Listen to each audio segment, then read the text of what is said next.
Hello, hello. I'm gonna try and make this a quicker one, I guess. Just never planned these. But this is kind of round two on the morality debate. Less of the actual situation that it unfolded and more of just kind of what I'd experienced, like contemplation wise afterwards, and kind of the dynamics that different people have brought to my attention that I thought were really interesting. And so, who knows, might keep that debate going. Um, First and foremost is the absolute like divide between the two reactions. Like, how would you react when responding to an emergent situation that involves people that may not necessarily be deserving of that help? And a lot of people take the latter. They're like, no, I just whoop. And granted, fair, absolutely fair. My daughter brought up a really, really good point as well. And she'd said, well, if people are a victim to this individual and you're a party to saving that life as like almost being like interfering with like God's work, so to speak, then who's to say they're not going to go on and abuse those people and you're a party to that? And that, I think, was probably one of the better responses that I'd received in kind of return. And it's funny because it's coming from my 12-year-old, almost 13-year-old daughter. Um, and that one was a tough one for me. For me, I think the only response that I could kind of come up with was that in the end it comes up to reaction. And that's kind of the what all of this has come down to is reaction. And in the moment, whenever you're faced with that situation, like you're not often faced with a situation like that, it's up to your unconscious responses to kind of take the lead. And you either kind of hide away or you react consciously and turn away, or you unconsciously or consciously lean in to help. And I think both responses are absolutely valid. For one, it's one is like I want to say both are rooted in love and survival because the intention is pure for both responses. And that, I think, is just that is the whole of the morality debate. Like, whose intentions are more important and what is important. As far as philosophy goes, we can chase that tail all day long. Which, funny, my pet snake's name is Boros, after Ouroboros, the snake eating its tail, and I find that so fitting right now. But something else I'd kind of considered throughout this whole process of like throughout this whole dive, to kind of ring myself in for a second, um, was that every single action, every single thing that we do is based out of love. The original place of a lot of this reactivity, whether it's to feed into addiction or to try and want to help that addiction, whether it's, the light side or the bad side, it all stems from love. A lot of the time that wound is from, it's an open lack of love. It's some like that deep betrayal, that deep wound is rooted somewhere in hurt. And a lot of the time that hurt is a result of a lack wound, like an open wound, is something that hasn't been received, whether that was in childhood or later in life. And that could be like their perceived version of that. So, not excusing psychopaths, but also giving credit to they have a story in their mind that they deem their reality, and their reality is their reality to them. And so, even their good intentions, technically good intentions, but they're not good intentions. Does that make sense? But it's rooted in a sense of love. Like they as well experience love, but in such a backwards version to ours. I'm gonna kind of rein that one in for now because I feel like I can dive deeper, but I want to dive deeper consciously, individually, before I go kind of generalizing everything under the love umbrella, because that can be a dangerous thing as well. The There's a sense of toxicity that permeates from the woke love culture where everything is just good and love and rainbows, and maybe that lack of love just needs a good hug, because that's not always the case. That's often not the case. And though something may stem from a lack of love, it may not necessarily be the cure to that person's ailment. I know that got intense for a second there. I'm sorry. However, something else I would kind of like to bring up,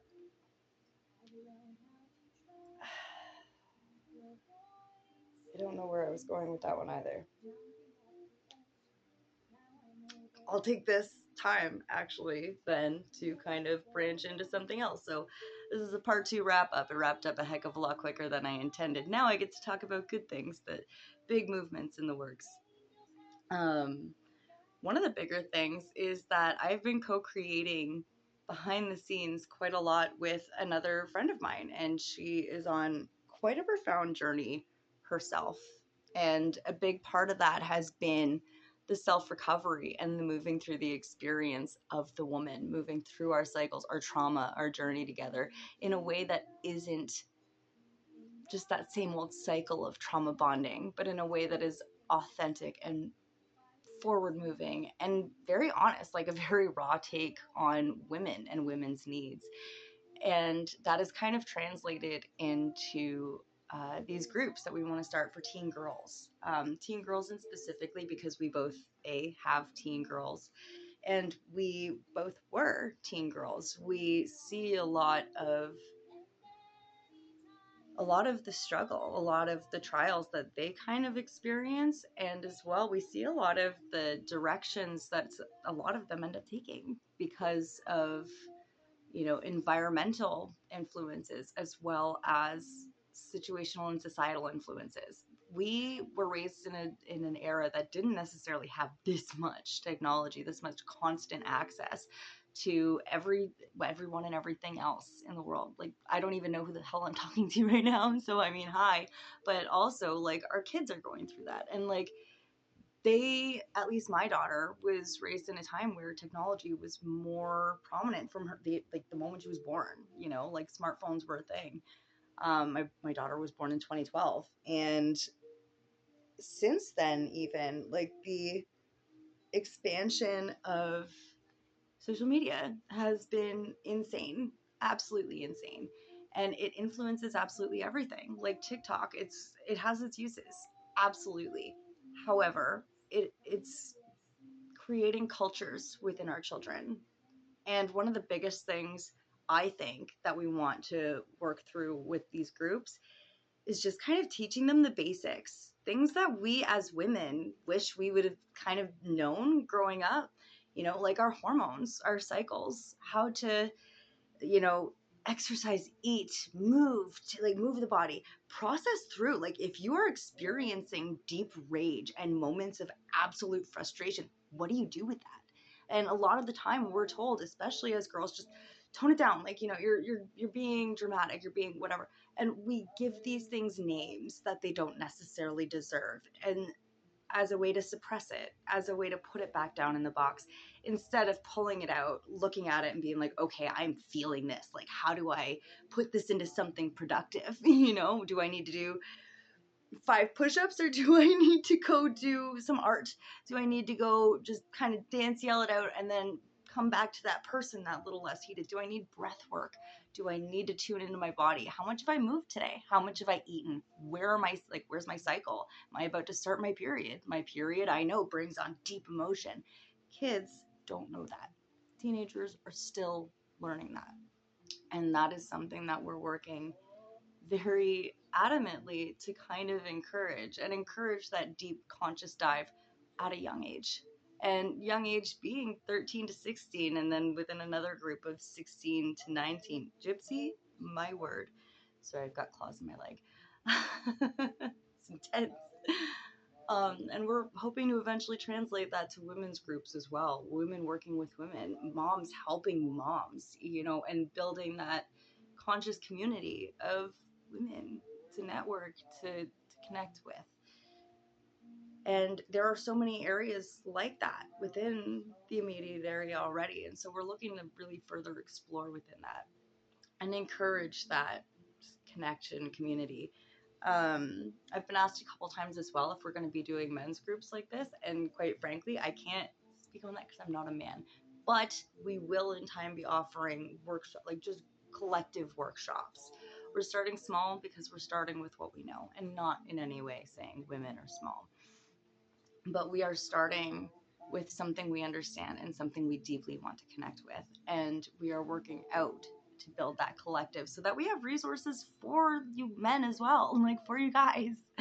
And that's important. Like, I know that's something even my partner, like my husband, is very, very adamant to find, is more connection with men and conscious men in the environment, like our immediate environment and within our community.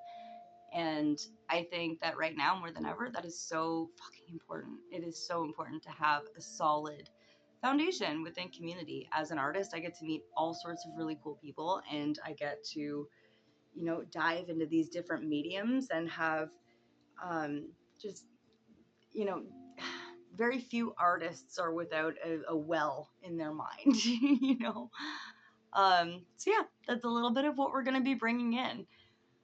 And to kind of circle back to the original topic, a lot of what we're doing within these, we're going to be doing a lot of talks, kind of like I do here.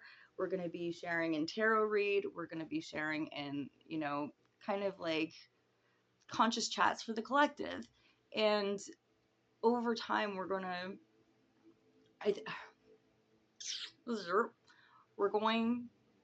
our mission here is to remind ourselves and each other how to love, is to build a community where it's okay to be messy. Like, it's okay to find that wound and sit with it and be like, oh my God, that's ugly, but here's why it's ugly, and have a safe community of women to help you not dissect that. That's not our job. It's yours. But to help you have a safe community in which you can dissect that. You can kind of work within those moments within yourself, and that you can find you can find a firm foundation in self. Sorry, I'm today. I'm about to go art. Self-recovery. So this whole kind of mission is, I'm just as much a student as anyone else. And so these girls groups we're doing, they're going to be free. They're going to be donation led, and, kind of like just freebasing it. A lot of what we're going to be offering can either be done in nature or, rented out a decent space. But we don't need to be making it,